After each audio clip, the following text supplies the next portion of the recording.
So now that we've gotten some of the basic videos out of the way, I want to touch on. I want to go in depth on the parts of change, and I think now is as good a time as any to talk about what inspires change. What is the beginning? What does the beginning of change look like? Um,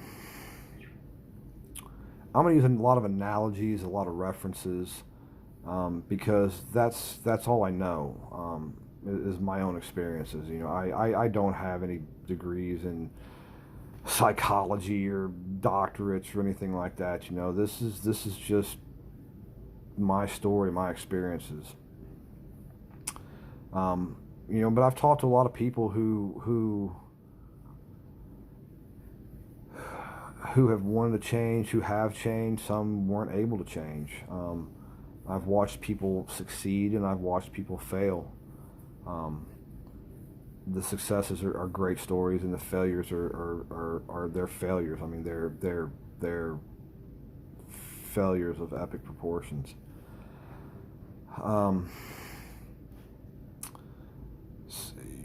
Change is rarely ever kicked off because we're in a good spot in life. Now, as you begin to change and learn how to change, you will get to a good spot and you will find other aspects of your life that you want to change. But major life changes, they usually don't happen when you're in a good spot. They happen when when you've hit rock bottom, when you are in a terrible place, when you are tired of being who you are. Um, and I like to use the analogy, when you're tired of running, and that's what I was doing. I was running from who I was. I hated who I had become. I hated the decisions that I made. I hated the people that I had hurt in my life. As you can see, I got the family pictures up there behind the recliner. Um,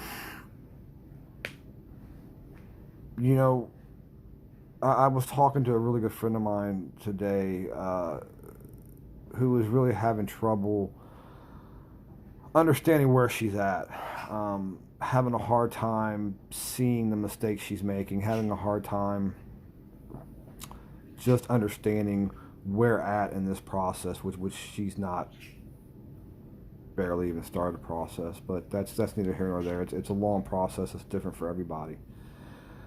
Um, and I try to give her a perspective. I know her very well. Have spent a lot of time with her through some very troubling times in her life here lately.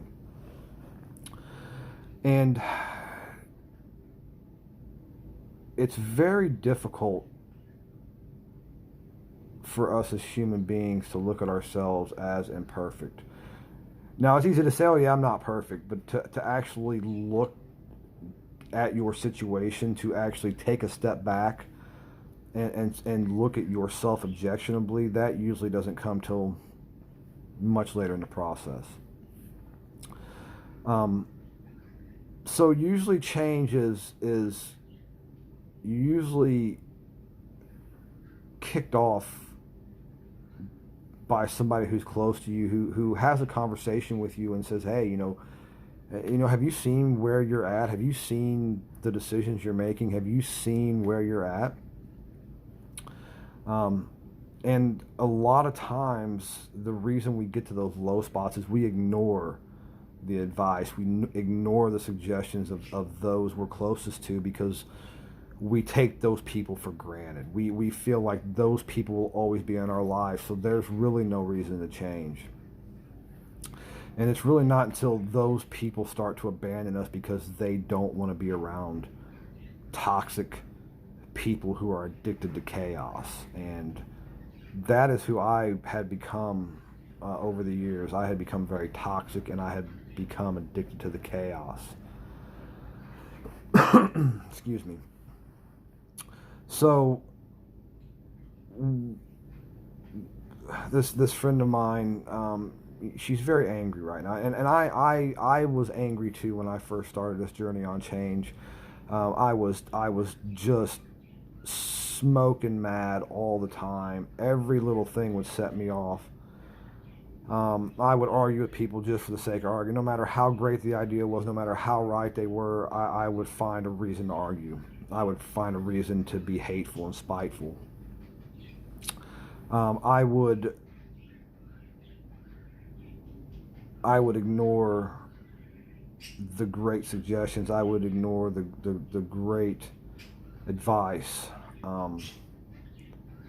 And I would just blame. I would blame everybody but myself for who I had become and where I was at.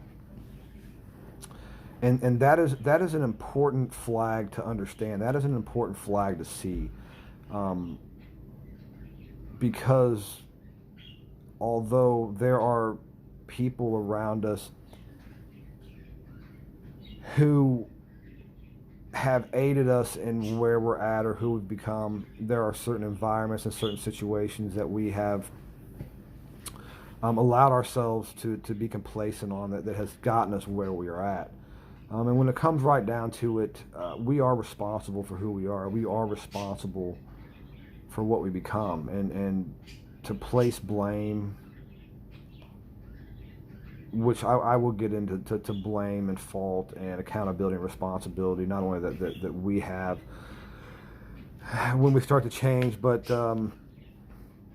to separate the problems that you've encountered that you really had no control over, that other people put on you, and that's going to be a totally different topic.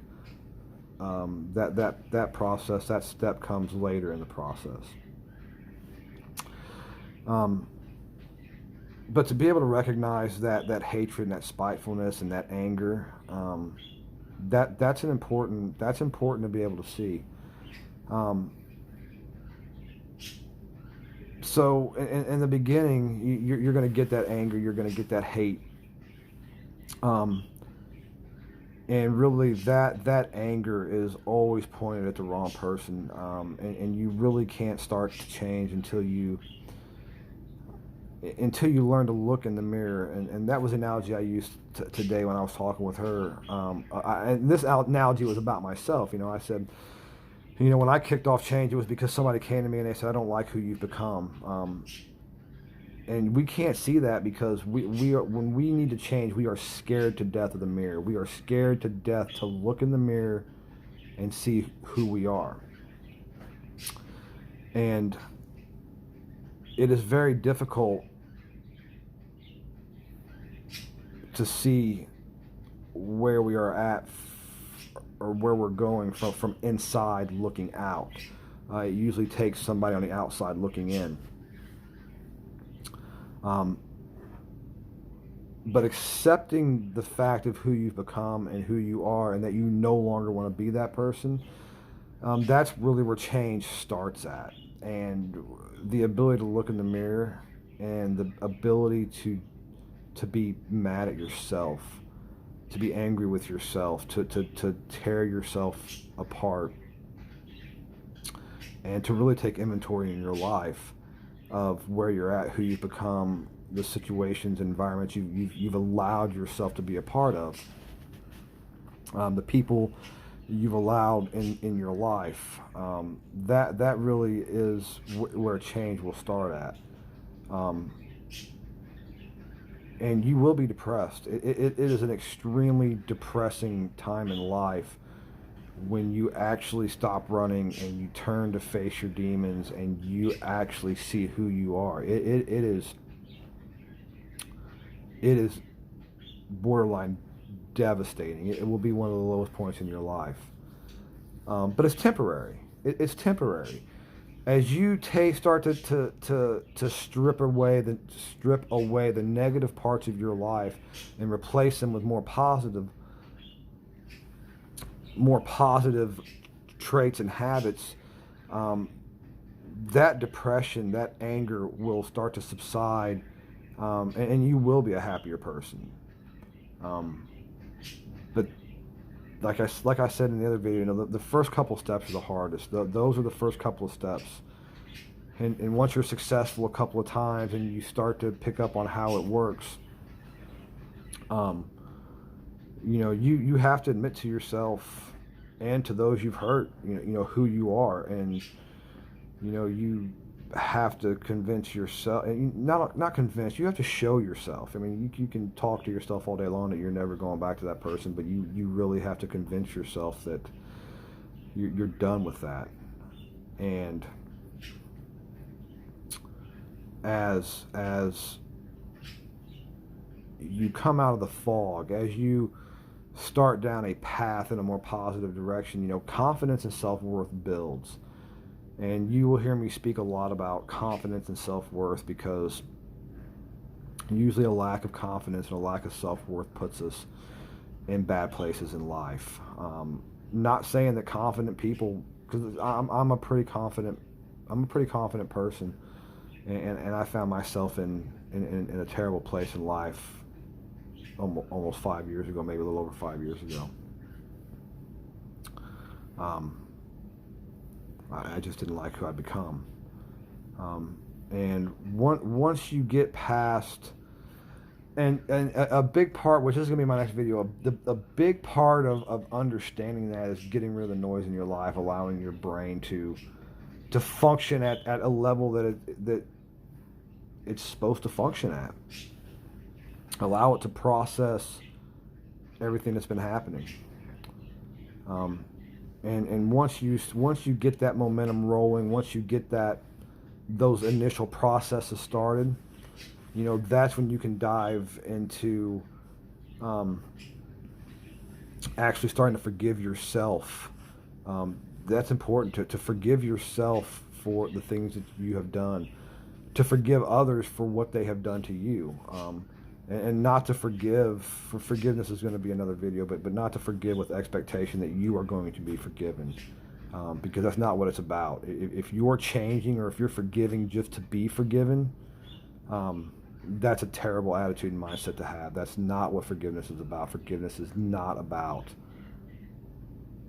forgiving to be forgiven. That is hypocritical and counterproductive. So that's a very general overview of the beginning of change. And we're gonna dig deep into a lot of subjects. So, like I said, if there's any subjects that I touch on that you want you want a deeper explanation on, or you want me to go more in depth, leave a comment. Let me know, and I don't mind. I as you notice, I love to talk. I love to speak on change. So, let me know. So, guys, stay positive. Keep fighting a good fight, and win those small battles. Those small victories turn into battles, turn into wars. Win, win, win. So just keep fighting and stay positive, and we'll see you guys on the next one.